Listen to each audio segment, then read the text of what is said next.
តាមពិតឆ្នាំនេះតូចតែខ្លឹមពុកបានព្រះអង្គធម្មវណ្ណៈបណ្ឌិតចាំនីរបស់យើងនឹងព្រះអង្គឡើងសម្ដែងពធទេសនាដែរចាចាហើយ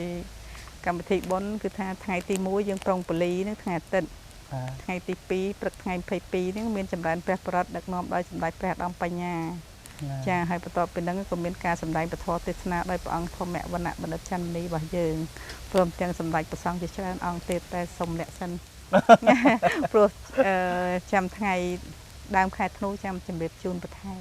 បុណ្យនេះនឹងប្រារព្ធធ្វើនៅថ្ងៃទីប្រហែលដែរលោកទាវថ្ងៃទី21រហូតដល់ថ្ងៃទី26ខែធ្នូអញ្ចឹងបានន័យថា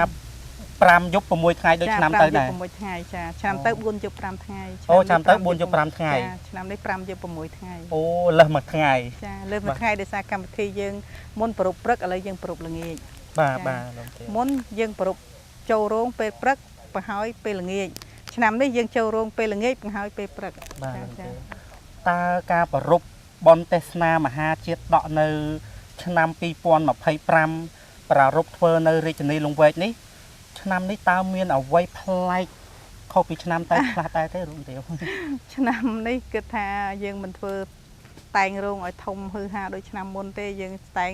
លក្ខណៈសាមញ្ញតូចតែខ្លឹមចាដោយឡែកការរៀបផ្លែឈើ1000មុខ1មុខ1000ផ្លែគឺនៅរក្សាដដែលចាបាទលោកទាវតើការរៀបចំខុសប្លែកនេះចុះនេះផ្លែឈើផ្លែផល្លានេះលោកទាវឲ្យប្រជាពុទ្ធបរិស័ទមានសទ្ធាអញ្ចឹងលោកទាវរៀបចំហើយអត់ទេផ្លែឈើចឹងនិយាយខ្ញុំបានប្រាប់ឲ្យថាយើងរៀបតូចតែខ្លឹមដោយឡែកផ្លែឈើហ្នឹងគឺថាយើងនៅទទួលរៀប1000មុខហើយ1000ផ្លែដដែលអត់មានដូរទេចាលើកលែងដូរតែកន្លែងឆាកកន្លែងវេទិកាយើងដូរពីធំដូរពី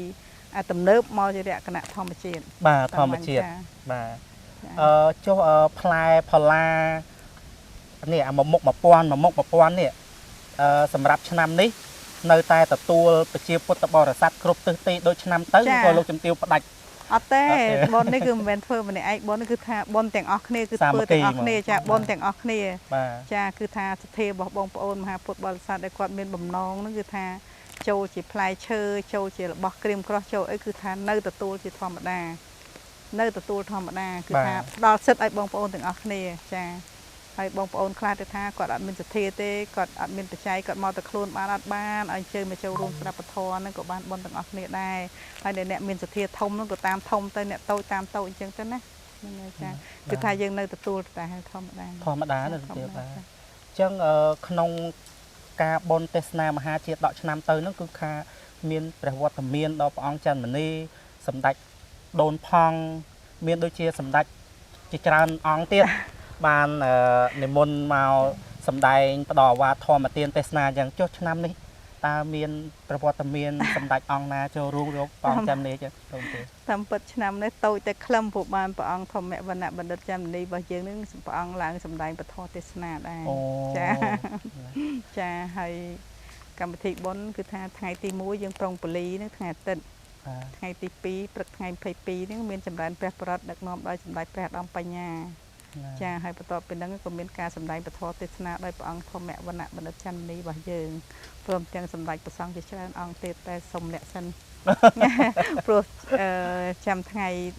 ដើមខែធ្នូចាំជម្រាបជូនបន្ថែមអញ្ចឹងក្នុង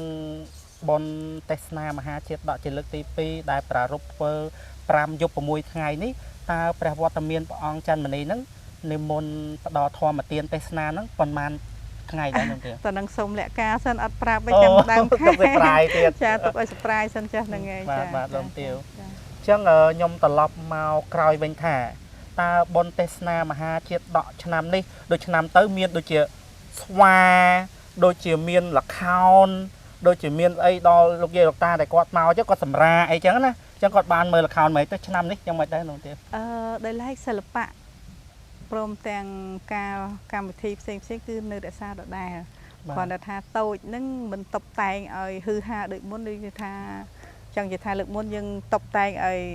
អលង្ការអញ្ចឹងទៅលើកនេះយើងតុបតែងរបៀបធម្មជាតិចាបាទធម្មជាតិចាបាទអញ្ចឹងលោកទាវជួយបន្ថែមបន្តិចទៀតមកដោយសារខ្ញុំចង់លោកយាយលោកតាខ្លះគាត់ថា ជុំឆ្នាំនេះគាត់ទៅដេកកន្លែងណាកន្លែងណីចឹងណា អត់អីទេកន្លែងដែលគាត់ស្នាក់នៅគឺមានឥឡូវនេះខ្ញុំបានប្រមូលផ្ដុំកញ្ចុះមកនៅជិតហ្នឹងឯងអត់ឲ្យគាត់ស្នាក់នៅឆ្ងាយទេចាកញ្ចុះនៅជិតហ្នឹងហ្មង100កញ្ចុះជាងនៅហ្នឹងហើយកន្លែងផ្សេងនោះគឺមលុបអស័យសម្រាប់បោះតង់ផ្សេងទៀតហើយលើភ្នំនេះក៏ខ្ញុំបានធ្វើរោងសកួរពី3កន្លែងទុកសម្រាប់គាត់ស្នាក់នៅដែរចាចូលបន្ទប់ទឹកបន្ទប់អីគឺអត់ប្រហែលអត់ប្រហែលទេចាបើខ្វះបន្ទប់ទឹកកញ្ចុះបន្តិចកញ្ចុះហ្នឹងប្រហែលជាកញ្ចុះជាង100កញ្ចុះបន្ទប់ទឹកទៅ2ខ្លាចតែខ្វះ2កន្លែងណាបាទចាអញ្ចឹងបានន័យថាក្នុងបុណ្យទេសនាមហាជាតិដកជាលើកទី2នេះគឺមិនដូចឆ្នាំមុនទេលោកតាណានិយាយរួមយើងមានបទពិសោធន៍ឆ្នាំទី1ហើយអញ្ចឹងឆ្នាំទី2ប្រហែលជាអាចល្អប្រសើរជាងមុនបាទចាគ្រាន់តែថាលក្ខណៈឆាកតុបតែងឆាកនេះយើងមិនបានធំហឺហាដូចមុនទេយើងលក្ខណៈធម្មជាតិតែប៉ុណ្្នឹងបាទធម្មជាតិយើងរបៀបសាមញ្ញធម្មតាតែមើលមកគឺក្លឹមនៅលើមទាវមានប្រសាសន៍អញ្ចឹងតូចក្លឹមបាទតូចតែក្លឹមអញ្ចឹងលោកជំទាវបើសិនជាមានញាតិញោមលោកយាយលោកតាមកអីបើសិនជាគាត់ចំណតឡានឬក៏ឆ្នាំមុនគឺវារៀងមកទៅរៀងអាណាធិបតេយ្យទេណាលោកទាណាឆ្នាំនេះថាមាននិយាយរួមធ្វើអំភាសាល្អជាងមុនចាគឺកន្លែងចំណតឡានគឺពោពេញស្អាតនិយាយរួមស្អាតស្អាតទេលោកទាណាទោះបីតែមានជនឆ្លៀកអាកាសហើយក៏មិនសូវជនឆ្លៀកអាកាសវាត្រូវតែមានទេប៉ុន្តែយើងត្រូវការពារពង្រឹងបន្ថែមនិងកាត់បន្ថយចាបាទកាត់បន្ថយសង្ឃឹមថាឆ្នាំនេះយើងតាមមុនរួមទាំងអស់គ្នារួមចំណែកការពារថែរក្សាទាំងអស់គ្នាអញ្ចឹងបើសិនជាញាតិញោមលោកយាយលោកតាប្រជាពុទ្ធបរិស័ទមកចូលរួមកម្មវិធីបុណ្យនេះច្រកឥឡូវហ្នឹងមានប្រមាណច្រកលោកទាច្រកឡើងភ្នំមាន3ច្រកធំមាន2ច្រកតូចមាន1ចាទាំងអស់3ចាអញ្ចឹងបើសិនជាប្រជាពុទ្ធបរិស័ទមកគឺពីច្រើនច្រកណាដែលចូលច្រើនជាងគេនិយាយពីបំណងរបស់គាត់ចូលទាំង3ច្រកហ្នឹងហ្មងចាទាំង2ទាំង3ហ្នឹងហ្មងបាទលោកទាវចឹងខ្ញុំអត់មានអីច្រើនទេលោកទាវដោយសារអីសង្ខេបខ្លីៗបានហើយដោយសារបងប្អូនខ្លះគាត់បានសួរដែរចឹងខ្ញុំក៏សួរលោកទាវមានអ្វីបន្ថែមទេលោកទាវចាគ្រាន់សូមជម្រាបដល់មហាពុទ្ធបរិស័ទក៏ដោយប្រកាសណាគ្រប់ព្រះអង្គថ្ងៃបុណ្យទេសនាមហាជាតិនឹងខ្ញុំនិមន្តនឹងអញ្ជើញចូលរួមបានកកគ្រប់គ្នាដើម្បីទទួលអនុមោទនាបុណ្យទាំងអស់គ្នាចាបាទលោកទាវបើសិនជាមានញាតិញោមដូចឆ្នាំទៅចឹងគាត់អាចបានមកចូលរួមទេប៉ុន្តែគាត់គណៈថាគាត់ចង់ចូលផ្លែឈើអីចឹងទៅគាត់ផ្ញើតាមតាក់ស៊ីផ្ញើអីចឹងលោកទាវជួយប្រកាសលេខក្រុមការងាររាជធានីលង្វែកមួយមកគាត់តាក់ទងមកអីចឹងចង់ផ្ញើដូចឆ្នាំទៅចឹងលោកទាវឆ្នាំលេខទៅត្រូវបើសិនជាគាត់មានបំណងចង់ផ្ញើជាទេយទានទេយវត្ថុតាមវរៈបុណ្យធម្មឬមួយក៏តាមក្រុមហ៊ុនអីផ្សេងយើងមានលេខឲ្យតាក់ទងមកលើនឹងតទៅបើកមើលសិនអូនចាំបាទមិនបានខ្ញុំកាត់ចូលក្នុងវីដេអូហ្មងតែណាបាទចាំបញ្ជូនឲ្យបាទអញ្ចឹងលោកជំទាវមានអីថែមទៀតទេឬក៏អស់ហើយលោកទាវអត់អីទេប៉ុណ្្នឹងចឹងបាទជាចុងក្រោយលោកទាវមានពាក្យពេចន៍អ្វីផ្ដាំផ្ញើដល់លោកយាយលោកតាមកកុំធ្វេសប្រហែសជាពិសេសគឺឆ្នាំទៅយើងមានមេរៀនហើយចាខនថាសូមផ្ដាំដល់លោកតាលោកយាយដែលថាមកចូលរួមកម្មវិធីបុណ្យធ្វើម៉េចរក្សាសុខភាពការពារទ្រព្យសម្បត្តិរៀងៗខ្លួនព្រោះថាយើងមិនអាចបិទចោលអស់ទាំងអស់ក៏វាបិទអត់កើតវាបិទវាមិនបានតែយើងនឹងព្យាយាមបិទព្រោះយើងមិនមែនចាំចោលទេយើងចង់ធ្វើម៉េចលុបបំបត្តិកុំឲ្យមានការលួចឬការប្លន់ឆក់អីចឹងព្រោះនេះជាអំពើបាបយើងធ្វើម៉េចគាត់សូមផ្ដាំឲ្យជួយរួមរក្សាថែសុខភាពទាំងអស់គ្នាបាទពេលខ្លះគាត់មកធ្វើបុណ្យស្រាប់បើដល់លេខបាត់លុយបាត់អីអស់ដាច់បុណ្យគាត់បាត់ហើយមួយទៀតក៏សូមផ្ដាំផងថារមណីយដ្ឋានរាជធានីលង្វែកគឺមិនបានបង្កើតអ្នកដើរអង្គាសបច្ច័យនៅក្នុងកម្មវិធីបុណ្យទេអញ្ចឹងបើសិនជាលោកតាលោកយាយមកចូលរួមបុណ្យទេសនាមហាជាតិដករយៈពេល5យប់6ថ្ងៃនេះបើមានជនណាដែលដើរអង្គាសប្រាក់ក្នុងបុណ្យហ្នឹងគឺថាកុំហើយអាចជួយចាប់ឬមួយជួយខាត់ជួយថតរូបបញ្ជូនមកក្រុមការងាររមណីយដ្ឋានរាជធានីលង្វែកផងដើម្បីយើងមានវិធានការបន្តទៀតព្រោះរមណីយដ្ឋានគឺមិនអោយអនុញ្ញាតឲ្យដើររែងអង្គាសបុណ្យនៅបច្ច័យតាំងក្នុងកម្មវិធីបុណ្យទេបាទលោកទាវមិនត្រឹមតែប្រសក់ណាលោកទាវណាចាមិនត្រឹមតែប្រសក់ទេប្រសងក៏យ៉ាងដែរចាគឺថាយើងមានកន្លែងយើងបើថាចង់ចូលបច្ច័យយើងមានកន្លែងបច្ច័យទៅដាក់ចូលមានជាតុកជាធុងជាថតអីចឹងណាតែរឿងកាន់ថាសដើរអង្គាសគឺថាកុំបាទហ្នឹងគឺពួកឆ្លៀកឱកាសហ្នឹងលើកទៅណាបាទព្រោះថាឆ្នាំទៅយើងឃើញចឹងដែរ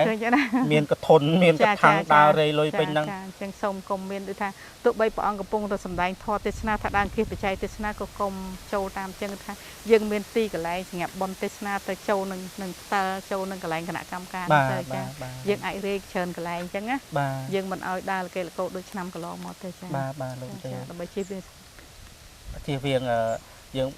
ពេលខ្លះរែងគេហើយឃើញទូរស័ព្ទឬឃើញកាបូបយកទៅបាត់ទៀត វាជារឿងផ្សេងច្រើន បាទច្រើនណាស់បាទយើងមិនអាចមើលឃើញបានទេបាទអរគុណណាស់លោកទាវដែលបានផ្ដាំផ្ញើនៅចុងក្រោយទៅដល់ប្រជាពុទ្ធបរិស័ទលោកយាយលោកតាកន្លែងដែលអនុមោទនាកលេចមកបាត់ទូរស័ព្ទបាត់កាបូបអីដាច់ធေါ်ដាច់អាអស់រសារអីចឹងណាអញ្ចឹងលោកជំទាវ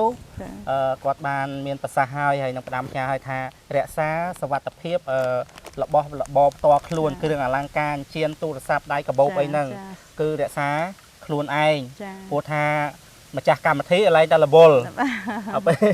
ចឹងទៅចោលវាតែតែមានហើយនៅណាក៏មានដែរយើងមិនអាចហាមពួកវាបានបើមកបន្លំអញ្ចឹងណាបាទអញ្ចឹងមានតែយើងរក្សាសុវត្ថិភាពរបស់របរខ្លួនឯងអញ្ចឹងខ្ញុំបាទបូរ៉ាមកពីអង្គភាពសារព័ត៌មានពេជ្រញូគឺមានតែប៉ុណ្្នឹងទេលោកទាវបាទ អរគុណណាជូនពរសុខចម្រើនទាំងអស់គ្នាចាអរគុណចា